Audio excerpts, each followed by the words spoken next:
Oh, It's fucking terrifying, that thing, isn't it? it is, yeah. Absolutely fucking terrifying. We're here at Massive Wagons HQ with Baz and Adam and Empyre, and we're going to ask the guys a series of promiscuous questions. No, just regular questions about the band. And I'm going to kick off with a question for Adam as a guitarist. This will be interesting to know. So, who are some of your guitar influences, and these players, have they inspired your approach to like sort of writing and playing with Wagons, writing riffs and things? No, not just inspired, I directly nick their, basically steal everything they do, really. That's what we all do as guitar players, by the way, just to clarify. So we're on the same wavelength. Yeah, you know what, I was kind of gravitated more towards the to the writers rather than the shredders, if you know what I mean. I went through my Van Halen phase and that, but you know, it didn't really stick because I can't do it. So, but the people like Luke Morley of Thunder, and it tends to be like the rhythm players in sort of big bands like Rudy Schenker in Scorpions, and you know, Michael Schenker in UFO. Richie Blackmore was a huge early influence. I just thought he was so exciting, you know, like the way he played. No one plays like Richie. Lately, more so into like country. Like I love Brad Paisley. I think he's just insanely talented guys, and they play like so dry. You know, they're not hiding behind walls of volume and distortion. No, just straight into the anthem. Crisp, you know, ballsy. Right, I think, should we make our way in a circle? Okay. So. Yeah. Right. It's a base question. Because we'll get an answer if it is. Not a base question, unfortunately. So, top 10 album, congratulations, well done. Thank you. You played arenas, supported some of like the biggest acts. What's next? This beer. What's next? Just writing again. Yeah. Yeah. This is the first we've started writing again. We've written another new song, and we've started another one. To be honest, this is the first after Welcome to the World came out and Full Nelson started, and we signed a deal with Empyre. People said, "Hey, how are you gonna follow up this Welcome to the World, and how are you gonna follow up Full Nelson?" I didn't feel any pressure or anything really to write any more songs, but it's odd. Of late, I've had a real, since that album did what it did, it's been a bit weird for me getting going again. Pressure-wise, or just in terms of inspiration-wise, song-wise? Not in terms of pressure, in terms of achieving the same things, because it achieves what it achieves. I'm not really bothered about that, but yeah, we don't want to write the same album. I'm conscious of doing the same things. We've been doing the same thing for a long time.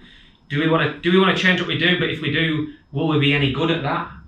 You know, do you stick with what you're good at, or do you try and be adventurous? But it's all been going around in my head a bit, really. And what do you think the fans want? Do you think the fans want another? Well, that's another thing. Another Full Nelson. Do you write what the fans want, or do you write what you think you want? I don't know. I've never really thought like that before.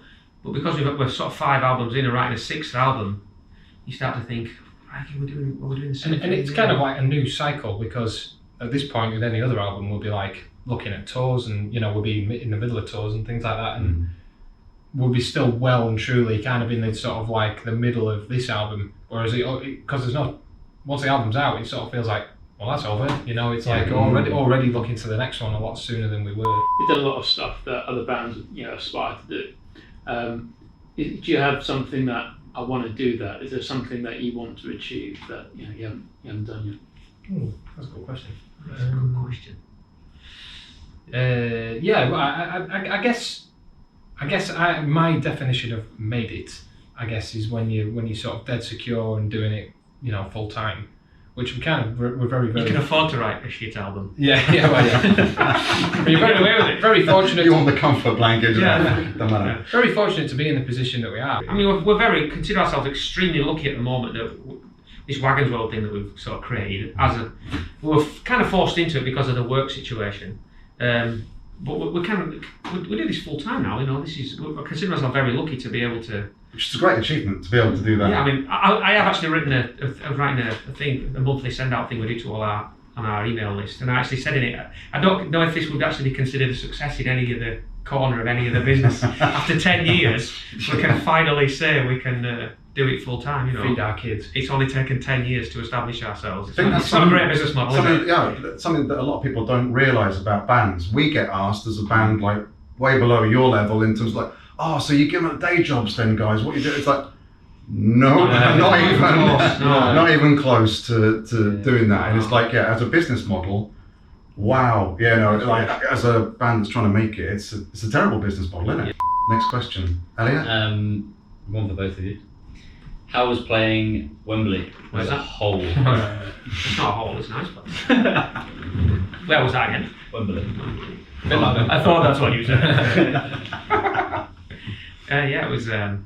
It lived up to everything I wanted it to be. You could probably answer that question yourself, to be honest. It was crazy. You could have turned around and said it was awful. I would like. Did you practice saying good evening, Yes, Wembley? I did. Yes, and I said it. I absolutely said it. There was no way I was never going to say that. Good evening, Wembley. Did you say it more than once just for shit? I might have said it twice. I mumbled it under my breath, and It was amazing. Yeah, it was incredible. They're all them arenas. They're all very, very different. Yeah. We didn't actually have surprising. We didn't have a lot of room on stage. You've probably played on bigger stages yourself. More room because you had a Lynyrd Skynyrd's blinking. Yeah. Took up 3/4 of the stage. And the chorus stuff then was stage that, chorus yeah. stuff took up the rest of the stage, and then we kind of had probably about from the edge of that rug to the wall. So I caught right. you guys at the Manchester arena show. We were that? Yeah, I was there because I was didn't know that. Instagramming Bowser from the from the booth. Yeah, I just thought you did a really good job, and the music fit into that. You know, it filled the arena. Oh, pretty well, so. the guy that did our sound, a guy called Jez Walton, a top guy. Is he from Brighton? No, he's Welsh.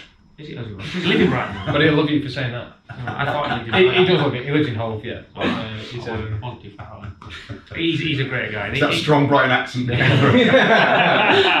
He was an absolute revelation because you know yourself, you go and watch bands in arenas and it can be awful, can't it? Yeah, Really I had that can be experience awful. with some heroes, Mhm. and it's been very disappointing when you've just like Yeah, love exactly. this band and then you think, is it a bad day at the office? And then no, you go and see them again. Some and bands I they're just still don't shit. think translate well in arenas. Yeah, some bands don't. A lot of it is preparation. We did, like Baz said, we got Jez on board because he got this big show experience, and honestly, it was the best thing we could have done because otherwise it would have just been, I don't know. You turn up and be like, "Oh, would we plug in, guys?" You know. Yeah. And it doesn't work like that. you No, know. once we'd agreed to do it, suddenly all these stipulations started flying in. Oh, you need to do this, you'll need this. Bring you'll your need own that. monitor rig. Bring your own monitors. What you mean? What? Well, I've got a wedge. Will that do? Yeah. No idea. So then we had to get Jazzy, and he brought a monitor engineer and all this, and turned into a real operation. You're basically given a blank stage, and that's it. You know. Yeah, if you want to use the front of house, obviously you can't bring your own big speakers, but you've got to liaise with these bands bring their own in. There's no house PA in these sort of things. You've got to kind of rent, so bits of qual maybe. we had to bring our own front of house desk. We had to buy the Skynyrd's Lighting guy a bottle of whiskey so that we had lights, Mm. or else you have the house lights on. Yeah. Mm. You know, how many times have you been to watch an arena and the opening band have got the house lights on, and you think, well, why are the house lights on? Probably because there's this unwritten rule where Yeah. Whiskey's involved. you know where you have to try and blag some lights on somebody. Yeah. I'll write that in anticipation of we'll ever do an arena. Jed's had experience of this, and who to talk to, you see. So. It's unbelievable the kind of And the backdrop thing was the same, wasn't it? because it was a digital screen. You had to make sure that you gave them it in exactly the right format, the right scale, and everything. Otherwise, they wouldn't have used it. And it Yeah. Well, yeah, but this is it. We'd absolutely zero. Just imagine a piss. One job. I love these guys. Who are they? Yeah. It is mental, like pulling up to all these arenas with our little transit van. Right, we pulled up to Glasgow, and Skynyrd, they must have had 10 Arctics, and there was all these guys throwing boxes and the big Gildan boxes out, one after another, hundreds. We pulled up in our transit van and got 3 suitcases out. Yeah. I went to the merch people and said, "Where do you want our merch?" It was like, "Is that it?" So, yeah. This is it. This is for 4 nights. Where's the rest of it? So, for both of you guys, what's one of the coolest experiences you've had live on stage? I've seen the hat trick, by the way. That was very, very cool. Slick at it. Very slick. No, Obviously, intentional practice for hours rehearsed before. Was that like the MJ thing and then you moonwalked? That's it, yeah. All right. Off the stage. No, you need to see it. Just absolutely lands perfect. But that has changed because that was a white hat stand. Ah. And it broke that one, and I bought myself a new one and didn't realise that that's a black one, and I can't see it, so it doesn't work. I've never managed to get it on that hat stand yet. Yet. So you locked don't onto a realise hat it's the other stand? side of the stage. I actually taped some bright yellow tape around. And That sounds sweet. So the coolest moments for both of you, and the worst moments. What's gone wrong on stage? Because things go wrong for me on stage more than anyone else. the coolest thing on stage. With my pedals. The coolest thing for me on stage was probably, well, it wasn't our set, but I got to sing Highway to Hell with the Wild Arts at a gig. That was pretty cool. He contacted us and said, "Do you want to come on and do a song with me?" Yeah. I'm like, yeah. Yeah. So yeah, that was pretty cool. And one of the worst was either getting knocked off the stage by Stephen, or we played in Preston years ago, and our old guitar player Carl, rocking out with Carl, and it all like, now my hair's going like this, and it went right over my head, and it just sat on his headstock, Been there. and then just went. Yeah, that's what happened. I've been there. I couldn't get my hair out. Yeah. We had to stop the song, and everybody started laughing. Yeah. I'm just going. Big clumps of hair. That was embarrassing. Yeah. We got that, but luckily Well, it was the end of the set, wasn't it? Yeah. Literally the last 30 seconds. Yeah. And, yeah. Grant was headbanging a little bit, caught my guitar. He I realised I'm pulled to do like the last riff of the song, realised Grant stuck to it. Grant's like crouching, I like just get the guitar off, and Grant's left like Gandalf, like you shall not pass, holding the bow to the king. Yeah. You got some leeway because your hair's really long, so that's you know. Fortunately, I didn't lose too much. You kind of people managed to kind of untangle most of it. It was stronger. You broke I the actually tuning broke up. it. He I just broke walked it. upstairs like that. Yeah, so Actually, Grant's like broke it. Samson basically. You had to replace your tuners after that. Yeah. Adam, what about you? Like moments, highlights, anything, or bad experiences? Bad experiences. I don't know. What you say, first ever gear problems. Yeah. I've totally stripped down what I used to have, like in terms of pedals and things like Yeah. that, because I just realised that I perform better when I'm not having to worry about all that kind And of I stuff. thought the acoustic, the solo in Northern Boy was quite amusing. Oh yeah, that was funny. Like, this was this year, wasn't it? It was like Yeah, last it one. was the Tivoli, yeah. The Tivoli in North Wales, and we thought, right, we got like this ballad on Vaughan Nelson album called Northern Boy. We're like, wouldn't it be cool if we do that whole like Westlife type thing where we play the first half of it acoustically, and then let a note ring, and then before the big epic guitar solo comes in, that comes off, and then I put my electric on, and then you wail away, you know, big impact. It's like, yeah, let's do it. So Baz and I sat on the drum riser, play the intro bit, let the note ring out.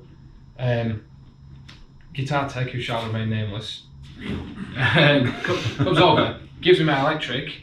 Anyway, and I step forward in front of the monitors and give a big wow first note, and it's like just nothing coming out of the monitors. Quite quiet on the amps. We don't rag them so hard. So I'm just like, oh no, why that moment? So you guys have been touring, and Baz, question for you. When you were on tour and you were doing a gig like maybe every night, maybe 4 nights in a row or more, Yeah. my biggest worry is always Your my voice. voice and like how to maintain it, how not to damage it, how to be able to do like 4 gigs on the trot. How do you look after yours? It depends how long. It depends how long the sets are. We're doing a night. So if it's like an hour's not so bad. But they tend to be like an hour and 15 minutes. Our headline shows, and I've got it down to I can do 4 gigs in a row, and then my voice is knackered for about a week. Yeah. I can't sing anything after that. So going off that, in the past we've always done kind of 3 nights and then had a few days off, or kept it to sort of Wednesdays, Thursdays and Fridays, or Thursday, Friday, Saturday, and then have 3 or 4 days off and then do that again. What was the first song written from the new album?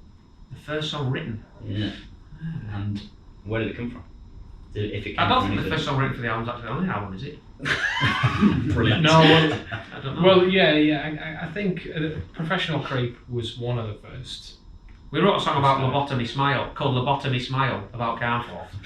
That never made the album. But that never made the album, Oh. But it unfortunately. was recorded, it's out, Recorded, it's there ready to But go. because we only wanted to put 12 on the album, you know, you just have to make that choice, don't you? Yes, yeah. You know, little details. Probably Professional Creep. And that, I don't know where that came from really. We tend to have a trend where the first sort of songs we write for an album are like the heaviest ones, and then it gets sort of mellower. Because I think we come out of it now. And we ended up writing an 8-minute country ballad. Yeah. Did you gig test them first? A few of them, yeah. A few of them, yeah. In It Together and Hero, been in the set for a long time, yeah. Yeah. But you see, because things have changed for us so much, when we used to play the pub gigs, and we used to play the cover sets, we could play the right songs and then play them in pubs and just road test all of them and then change them. But when your gigs become kind of more high profile, if you like, which is what you want to do, you sort of. Yeah, you're not going to walk out of Wembley and go, There's "There's a new one for us." Can we try one out on you? Yeah. You can't really afford to do that, so.